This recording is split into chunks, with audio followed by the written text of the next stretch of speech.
स्वागत है आपका आपके खुद के यूट्यूब चैनल विज्ञान बुद्धि में, जहां हम क्लास 10th के लिए सब्जेक्ट साइंस की वर्कशीट नंबर 38 करने जा रहे हैं। टॉपिक है हमारा चैप्टर चला हमारा लाइफ प्रोसेस, जहां आज चलेगा digestion in human being.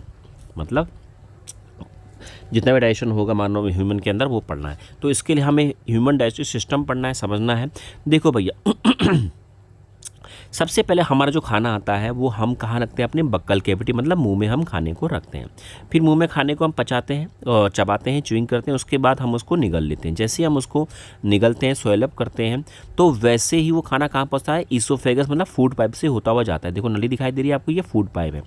Oesophagus से आते हुए हमारे कहाँ चला जाता है? पेट में। हम उसको बोलते हैं टमी बोलते हैं, पर टमी को एक्चुअली में क्या बोला जाता है? वो स्टमक होता है। तो स्टमक के अंदर खाना आ गया। फिर स्टमक के बाद वो खाना कहाँ आएगा? स्मॉल इंटेस्टाइन में। ये स्मॉल इंटेस्टाइन आपको दिखाई दे रही है। फिर स्मॉल इंटेस्टाइन के बाद बचा कुचा प्रोडक्ट कहाँ जाएगा भैया? इस लार्ज इंटेस्टाइन में।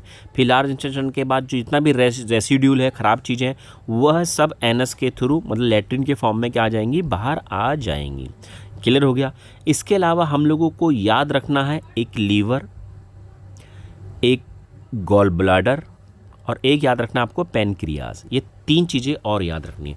तो आपको ये ह्यूमन डाइजेस्टिव सिस्टम समझ में आ जाना चाहिए। अब हम पढ़ते हैं। सबसे पहले हम बात करने की, हम जो खाना रखते हैं वो अपने माउथ में रखते हैं, मुंह में रखते हैं। तो जैसे ही हमने मुंह में खाना चबाना स्टार्ट किया, च्युइंग स्टार्ट किया, वैसे ही फूड का डाइजेशन स्टार्ट हो चुका है। क्योंकि फूड के अंदर होता है सलाइवा, जिसको हम थूक बोलते हैं।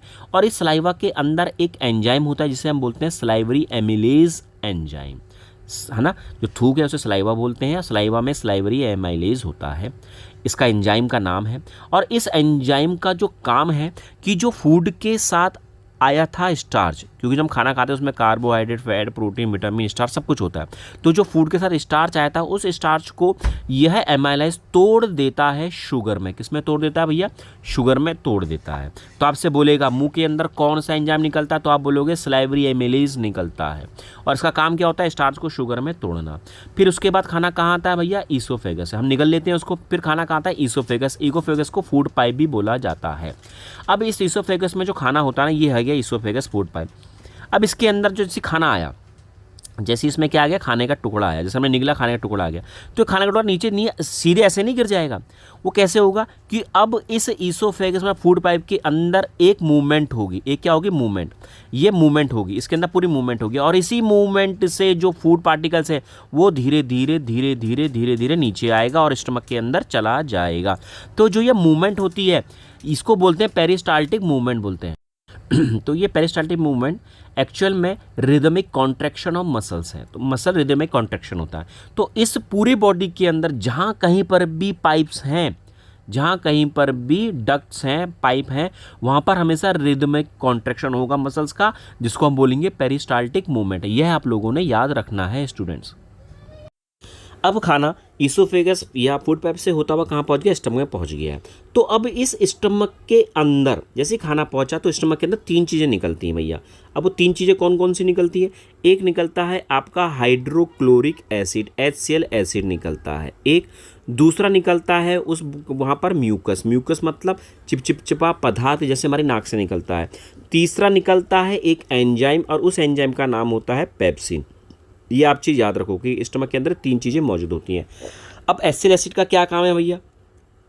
एसिल एसिड का काम है कि खाने में आए हुए जितने भी जर्म्स हैं, जितने बैक्टीरिया हैं, उनको किल करना, पहला काम। और दूसरा काम एचसीएल का यह है कि जब तक एचसीएल एसिड नहीं निकलेगा तब तक पेप्सिन वाला एंजाइम अपना काम नहीं कर पाएगा। याद रखना, एचसीएल एसिड की वजह से ही पेप्सिन एंजाइम काम कर पाता है।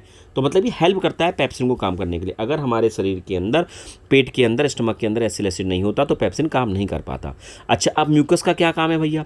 म्यूकस का काम क्या है भैया? एचसीएल एसिड है। एसिड क्या करेगा? स्टमक की दीवारों को खराब कर सकता है, कोरोड कर सकता है।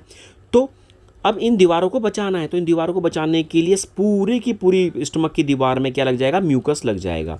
इसको कुछ इस तरीके से समझो, अगर हमने अपने हाथ में तेल लगा दिया है और फिर उसके बाद हमने रंग अपने हाथ में लगाया, तो क्या रंग हमारे हाथों पर लग पाएगा? नहीं लग पाएगा, क्योंकि जो तेल हमने अपने हाथों में लगाया था वो एक प्रोटेक्टिव लेयर बन गई थी।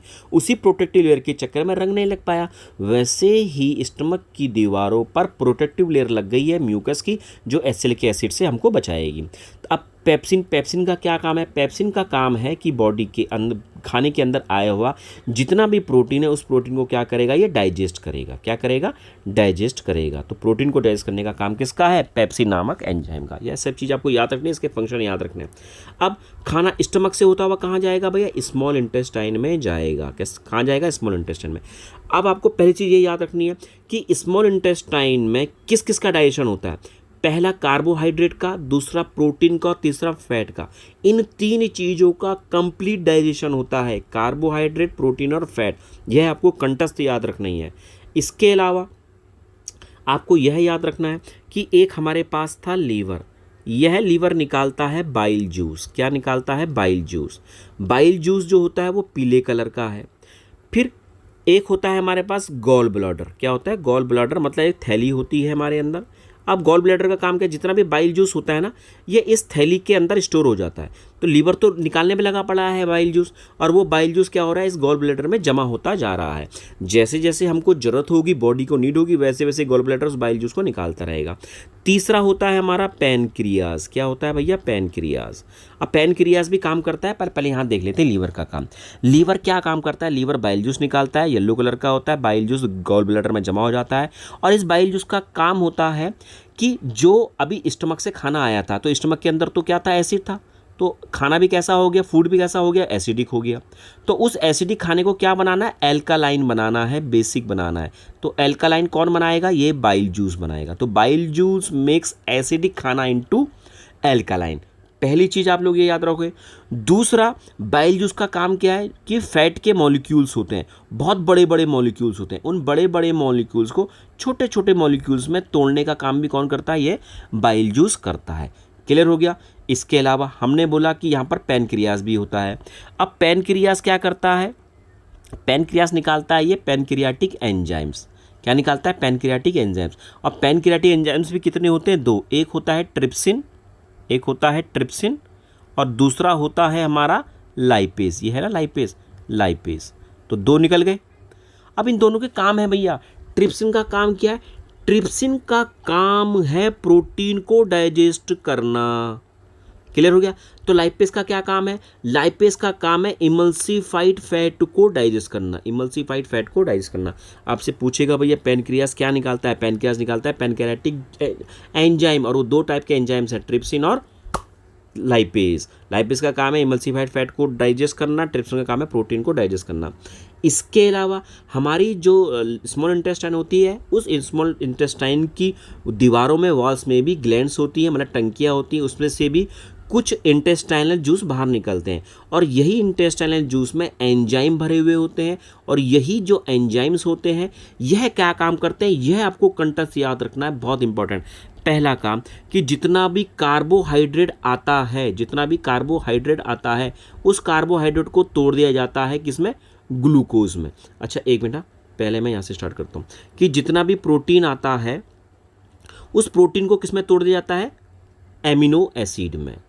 दूसरा काम क्या है गैस इसका, जो स्मॉल इंटेस्टाइन जूस निकालती है, कि जितना भी कार्बोहाइड्रेट होता है उसको ग्लूकोज में तोड़ दिया जाता है। किसमें तोड़ दिया जाता है? ग्लूकोज में तोड़ दिया जाता है स्टूडेंट्स। क्लियर? तीसरा काम क्या है भैया? तीसरा काम है कि जितना भी फैट होता है उसको तोड़ दिया जाता है फैटी एसिड्स में और ग्लिसरॉल में। तो फैट्स को तोड़ दिया फैटी एसिड्स और ग्लिसरॉल में। तो ये तीन काम होते हैं जो आप लोगों को अंटस याद रखने हैं। अब सारा का सारा जितना भी पाचन डाइजेशन होता है वह सब छोटी आंत में हो जाता है। अब इस छोटी आंत में क्या होता है ना, जब डाइजेशन हो चुका है तो यहाँ पर एक फिंगर लाइक स्ट्रक्चर होते हैं छोटी आंत में। फिंगर लाइक मैंने गोल बना रखा समझाने के लिए आपको। तो फिंगर लाइक स्ट्रक्चर होते हैं।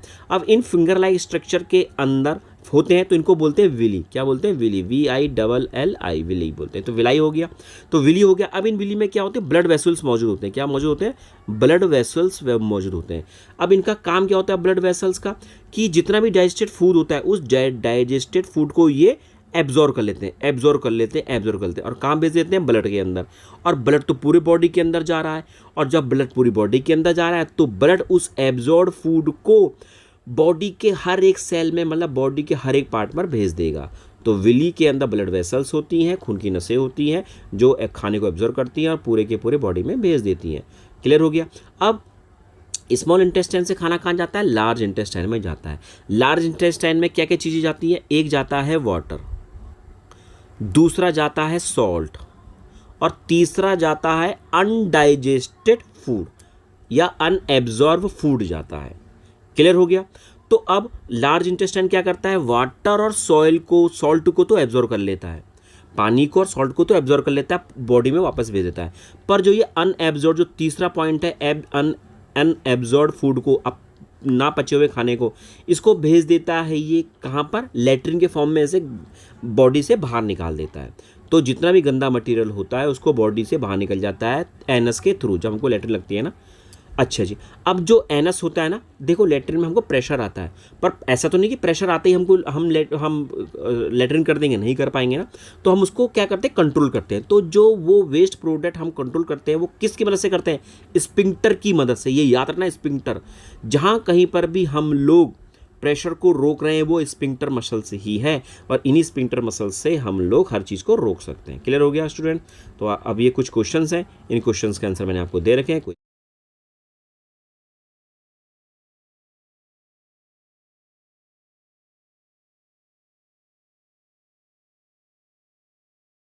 कोई दिक्कत हो मुझसे पूछना। Okay bye.